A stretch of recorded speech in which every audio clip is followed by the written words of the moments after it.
There was no soldier left in me then, only an animal that had been shown its own grave and did not care for it. I lunged and took up a heavy wrench that lay by the Humvee. The thing swiped at me, and its claws drew 4 red furrows through my body armor and into the meat of my chest. The pain was a fire, but it did not matter. I swung the wrench and gave it all my hate and fear, and it connected with the side of its head with a sound like a melon breaking on stone. It reeled, and I swung again. And again.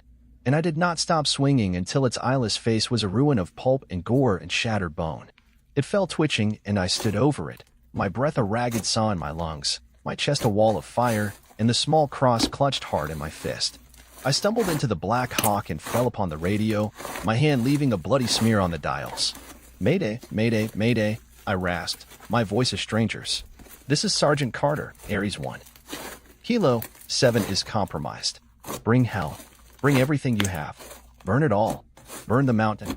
I came to in a room of sterile white in Landstuhl, Germany. The clean sheets felt a stranger to my skin.